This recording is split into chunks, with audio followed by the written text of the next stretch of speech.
Assalamualaikum warahmatullahi wabarakatuh, sahabat Fada. Selamat datang di Fada FM Reborn, program talk show yang penuh ilmu serta inspirasi yang selalu hadir dengan insightful. Bersama saya, Sirin Rani, selama 30 menit ke depan akan membersamai kalian untuk membahas isu yang sangat penting dan sayang untuk dilewatkan, yaitu fenomena bullying dalam perspektif psikologi pendidikan.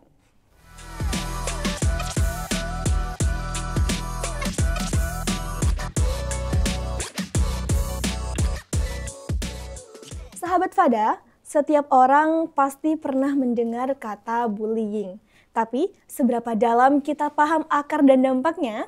Khusus edisi hari ini, kita akan bahas tuntas fenomena ini dari sudut pandang yang sangat penting, yaitu psikologi pendidikan. Nah, tentu saja di sini saya sudah bersama narasumber yang sangat kompeten dalam bidangnya, yaitu Bapak Agus Sultani Imami, Sarjana Psikologi Pendidikan. Nah, beliau adalah dosen dari Prodi PAI, Fakultas Agama Islam Universitas Nurul Jadid. Mari sahabat Fada, kita sapa dulu nih narasumber kita kali ini.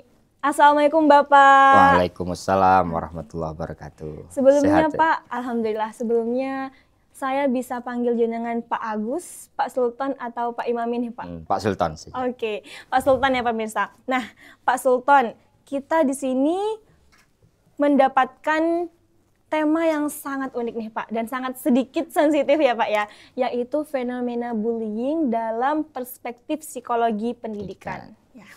Nah, sebelum masuk kepada data dan studi kasus nih Pak, mungkin Pak Sultan bisa jelaskan sedikit dulu mengenai apa sih definisi bullying yang mudah dipahami oleh sahabat Fada nih Pak.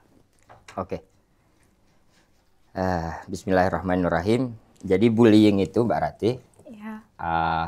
satu perilaku yang dilakukan oleh senior atau penjabat yang lebih tinggi pada junior yang ada di bawahnya. Dan bullying itu jika menurut KBBI mempunyai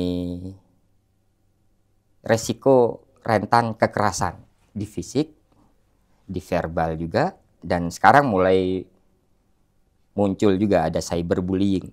Seperti yang terjadi baru-baru ini. Satu orang bisa membuli banyak orang, atau satu orang membuli satu orang yang lain, karena prinsipnya bullying itu dilakukan kalau di pendidikan karena ada perkembangan kognitif yang tidak seharusnya dilakukan di suatu pendidikan, tapi dipaksakan. Akhirnya pendidikan yang terjadi, anak itu atau remaja merasa tidak memperoleh pengalaman yang baru, namun memperoleh perilaku yang membuat depresi si anak. Membuat depresi, bahkan, tapi yang paling kentara itu adalah perilaku yang menimbulkan kekerasan dan sampai melukai fisiknya. Dan itu yang paling membuat gaduh, kasus yang meresahkan di dunia pendidikan. Oke, tadi kan disinggung ya Pak ya sama Bapak tentang bullying dan cyberbullying ya Pak ya. Ya. Nah, di pendidikan nih, di kalangan pendidikan, contohnya apa sih Pak? Bullying dan cyberbullying ini apa ada perbedaan di situ? Tadi kan disinggung juga kalau ada kekerasan fisik. Nah, sedangkan cyberbullying kan tidak ada kekerasan fisik di sana Pak. Nah, gitu. Cyberbullying ini ke aspek psikologisnya ya. Jadi psikologisnya lebih depresi, anak melakukan hal-hal yang anarkis dan menimbulkan inferioritas, ketidakpercayaan diri pada seseorang. Dan itu sangat bertentangan dengan asas pendidikan kita. Makanya seperti ejekan. Seperti ejekan yang dilakukan oleh teman sebaya, atau kalau teman sebaya masih proses pembelajaran. Tapi jika dilakukan oleh seniornya, oleh pejabat yang ada di atasnya, si anak yang menjadi korban bullying akan merasakan inferioritas dan tidak punya kepercayaan diri. Nah, ini untuk bullying sendiri ya Pak ya? Ya. Nah, apakah hanya terjadi dari senior kepada junior atau juga bisa dilakukan junior kepada seniornya, Pak? Bullying itu yang terjadi memang dilakukan oleh senior Ya. dan tidak dibalas sama Oke. juniornya, tidak bisa membalas. Kalau bisa membalas kan artinya diskusi itu. Oke, diskusi. Diskusi, kooperatif, kolaboratif, dan itu yang dilakukan sama pendidikan. Akhirnya disitulah terjadi proses pendidikan yang kolaboratif kan. Ya. Pendidikan yang partisipatif, bagaimana siswa menjadi aktif, tetap aktif, bukan guru yang aktif. Guru bisa membuli. Tapi dalam konteks sesuatu ya, dalam konteks ilmu pendidikan itu ada teorinya psikososial. Teori psikososial Erik Erikson dan perkembangan moral Kohlberg gitu. Jadi psikososial itu menekankan anak umur 5 sampai 13 tahun anak berjuang itu antara industrialis dengan inferior. Artinya anak bisa jadi bisa berperan aktif dalam satu industri atau menjadi inferior. Oke. Nah, sebelumnya kita sudah saya teruskan Mbak Rati. Ya, Pak, ya, Pak. Yang dibutuhkan pada hal itu adalah kompetensi. Makanya anak SMP itu sebaiknya banyak lomba. Anak SD itu sebaiknya banyak banyak lomba, banyak kompetensi. Yang ranking 1 saya harus 1. Harus saya. Yang bagus di media sosial harus saya. Yang paling dikenal guru harus saya. Itu kompetensi. Dan di situ tidak ada bullying jika terjadi di antar sebaya. Tapi jika sudah ditekan oleh senioritas, bahwasanya mungkin ada kecemburuan, yang dikenal guru harus saya, bukan junior saya. Nah, itu baru ada bullying. Dan bullying yang seperti itu, bullying psikologis ini lebih dirasakan sama si korban karena psikologis yang tadi menjadi inferior, menjadi merenung, menjadi depresi dan lain-lain itu. Oke, berarti kita tetap harus membedakan ya Pak ya antara bullying dan kompetensi di situ ya Pak ya. Oke. Nah, dari tadi kan kita fokus kepada definisi dari bullying. Nah, mungkin sekarang kita bisa fokus kepada pelaku nih Pak dan korban. Nah, dalam segi psikologi pendidikan nih Pak, apa saja sih faktor utama yang mendorong seorang anak atau remaja menjadi pelaku bullying? Apa karena kurang perhatian ataukah ada hal yang lain nih Pak? Di psikologi pendidikan itu dijelaskan karena psikologis itu lebih menekankan ke psikis ya, ke kejiwaan, ke mental, ke proses mental.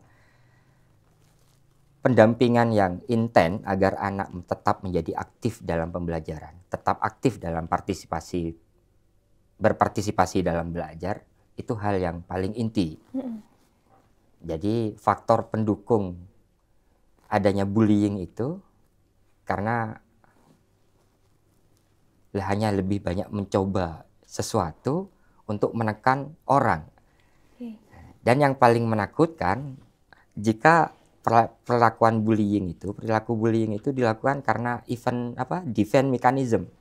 Jadi seorang remaja yang senior, yang lebih senior, dia melakukan sesuatu pada juniornya, bullying pada juniornya.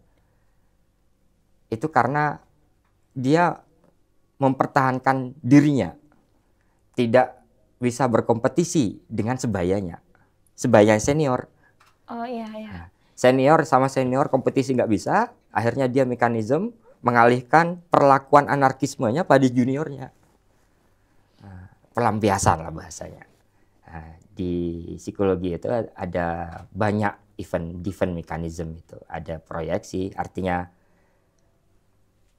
meletakkan kesalahan dirinya pada orang lain atau denial, penolakan.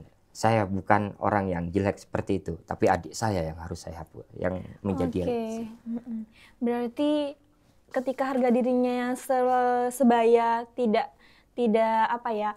tidak sama gitu. Jadi dia melampiaskan kepada juniornya. Nah, dari tadi kan pelaku Pak, nah mungkin untuk sekarang si korban, mungkin ada ciri-ciri psikologis yang membuat seorang siswa atau remaja tuh menjadi korban gitu Pak. Nah, korban itu kebanyakan seperti saya bilang tadi, bahwasanya di industri itu kan kelihatan ahli. Di front office beda dengan cleaning service. Beda dengan si manajer.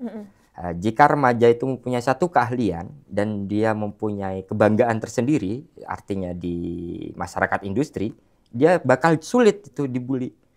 Beda dengan anak yang alpha, tidak bisa menunjukkan suatu keahliannya pada orang lain. Yeah.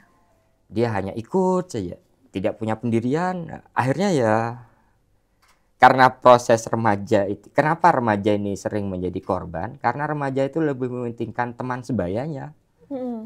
Dia akan sulit menerima jika dia ditolak sama teman sebayanya. Akhirnya dia ingin selalu dipuji. Makanya si korban karena ingin selalu dipuji, dia dilakukan seperti apapun dia akan terima.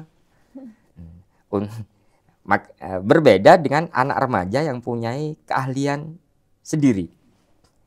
Keahlian yang bisa ditunjukkan pada orang lain. Dia akan lebih bisa mendefend gitu. Bisa menolak bullying yang dilakukan oleh seniornya. Begitu, Pak. Oke, berarti tetap kembali kepada kepribadian masing-masing ya, Pak ya. Ketika dia menjadi korban, seharusnya untuk mencegah hal itu dia harus memiliki tameng sendiri gitu ya, Pak ya. Oke. Nah, Fada People, informasi dari Pak Sultan itu sangat powerful. Nah, ternyata pelaku dan korban punya latar belakang yang kompleks. Nah, oke, jangan kemana-mana. Setelah ini kita akan bahas dampak jangka panjang bullying dan yang terpenting solusi praktis bagi lembaga, orang tua, dan teman sebaya. Tetap bersama kami di Fada FM Reborn. Oke sahabat Fada, kembali lagi di Fada FM Reborn. Nah, di segmen kali ini kita akan membahas dampaknya untuk terjadinya bullying. Nah, Pak Sultan, dari segi psikologi pendidikan nih Pak, apa sih dampak bullying yang paling merusak mental? Nah, bagi si korban di masa yang akan mendatang nih Pak. Ya. Karena satu fase perkembangan tidak bisa dilalui dengan baik, sesuai dengan teorinya psikososialnya Erik Erikson tadi, akhirnya akan mengganggu perkembangan yang selanjutnya. Tapi itu bukan hal yang menjadi paten. Karena perlakuan lingkungan itu akan berubah jika ada pendampingan yang lebih. Pendampingan yang lebih khusus. Kalau ditarik dengan teori sosiokultural, bahwasanya ada ZPD, zone proximal, si korban itu akan bisa melatih kepribadiannya, bullyingnya akan habis dengan sendirinya jika dapat mendapatkan pendampingan yang ekstra saat dia melakukan atau menyelesaikan masalah-masalah pendidikannya. Yang paling parah itu tidak mental sebenarnya, tapi yang paling parah itu yang perlakuan bullying ini adalah kekerasan yang dilakukan di fisik sehingga menimbulkan kecacatan atau yang lain. Dan itu akan tidak hanya mengganggu proses mental, namun si korban akan menjadi inferior lebih karena selain mentalnya tersakiti, fisiknya juga tersakiti ya, Pak. Betul. Tapi kalau yang dibullying kasus-kasus yang terjadi di sekolah itu, kebanyakan menurut saya itu terjadi karena fase perkembangan yang tidak terlalu diketahui sama pendidik, sama orang tua, atau pembimbing lah. Berarti hanya dipendam sendiri oleh korban ya? Ya, dipendam sendiri oleh korban, dan seandainya si korban sudah bisa mencurahkan apa yang dirasakan dan mendapatkan pendampingan yang eksklusif begitu, bullying itu akan menjadi pendorong menjadi pendorong yang bagaimana si korban akan bertahan, mempunyai adversity question yang lebih, bagaimana dia harus cerdas dalam bertahan. Malah yang sering dibully itu akan mempunyai mental yang lebih mandiri, Pak. Bahkan.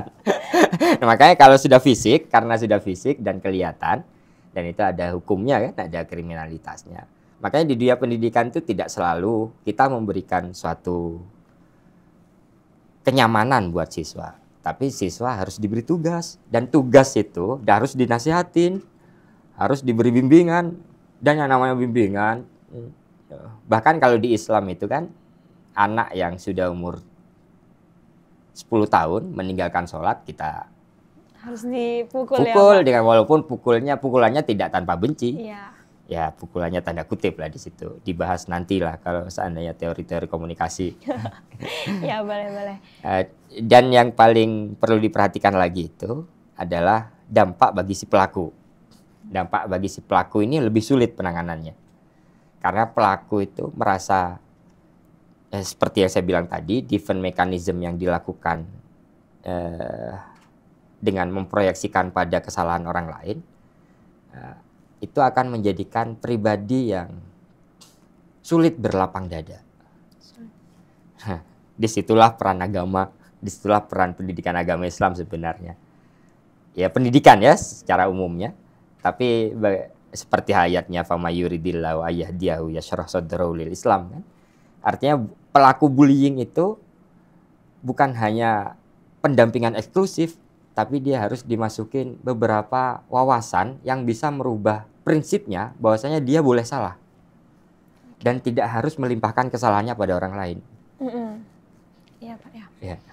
Berarti tetap ada dampaknya, Pak ya, baik bagi pelaku atau korban. Ya. Jadi kan selama ini kita selalu mikir kalau bullying ini selalu berdampak negatif kepada korban. Ya. Ternyata berdampak negatif juga bagi pelaku ya, Pak ya. Lebih parah bahkan buat si pelaku. Karena si pelaku akan merasa nyaman dengan dirinya. Selama dia merasa nyaman dengan melukai orang lain, dan itu prinsip yang kepribadian yang sudah terlalu banyak persona kalau katanya Jung. Terlalu banyak topeng. Dia ingin menampakkan baik sama orang lain walaupun dengan membuli orang lain. Oke. Nah, kita di segmen 3 nanti kita akan bahas tentang gimana sih cara untuk mencegah atau bahkan menghadapi bullying ini, Pak. Ya. Oke. Sahabat Fada, kembali lagi di segmen 3 nanti.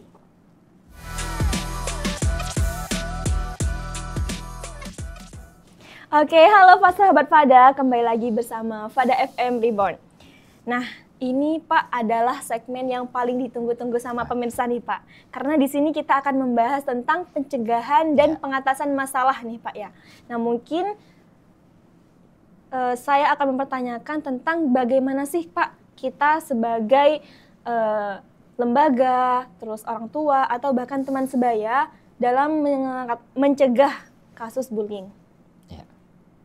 Guna mencegah itu dengan perspektif psikologi ya. Iya, Pak. Seperti jika menggunakan teori psikososialnya Erik Erikson tadi, bahwasanya umur 5 sampai 13 itu ada identity sama industri sama inferior. Kalau teenager 13 sampai 21 itu tugas remaja awal. Tugas remaja itu adalah membentuk identitas, atau kalau dia tidak menemukan identitasnya, dia akan mempunyai rule in confused. Dia sudah mulai berangan-angan, tidak percaya diri. Ya, segalanya nggak penting. Nah, pencegahan menurut perspektif psikologi itu adalah ya pahami perkembangan psikososialnya. Pahami bagaimana guru itu memahami psikososial seorang siswa, dan dia berkembang di satu titik perkembangan yang bagus lah, yaitu dia terbentuk industri, terbentuk jiwa kompetensi saat SD SMP, saat SMA sama kuliah, dia punya identitas baru di dalam dirinya yang betul-betul berharga. Nah, itu pencegahannya. Pencegahan yang kedua mungkin kalau di dunia pendidikan, kenali pula perkembangan kognitif siswa. Mungkin dari teorinya Piaget kalau tulisannya, Jean Piaget. Dari Jean Piaget ini sudah kelihatan itu jadi stagnan, jadi prakonvensional, praoperasional, konvensional, praoperasional, operasional konkret, dan operasional formal itu harus betul-betul dipegang penuh bagaimana guru menyusun kurikulumnya dan bagaimana guru memiliki strategi dalam belajarannya. Artinya siswa itu akan bagaimana guru itu membuat posisi siswa tetap aktif, tetap berpartisipasi aktif, dan tidak merasa dirinya inferior atau inconfused, tidak percaya sama dirinya, tidak sadar lagi sama dirinya. Itu cara pencegahannya berarti. Nah, ini kan Pak, tadi terhadap siswa dan lembaga sekolah. Ya. Nah, untuk peran sebagai orang tua gimana nih Pak, supaya kita mencegah anaknya kita dapat terjadinya bullying kepada anak kita, Pak? Oh ya, peran orang tua ya. Ya. Saya kira sama dengan perannya guru, dengan peran pendamping yang lebih senior itu. Artinya, jika memahami perkembangan psikososial dan perkembangan kognitif anak, strategi belajar kita itu, perlakuan orang tua akan mengikuti pola pikir membentuk kepribadian anak yang lebih. Dan itu bisa mencegah. Karena anak sudah mempunyai strong. Dia strong dengan identitasnya sendiri, dia sudah tidak ragu lagi dengan, tidak inconfused, tidak ragu dengan jalan yang dia pilih. Akhirnya bully-bully yang dari orang lain, seperti yang saya tadi bilang, akan menjadi pendorong untuk menjadi lebih baik dan tidak menjadi inferior. Oke.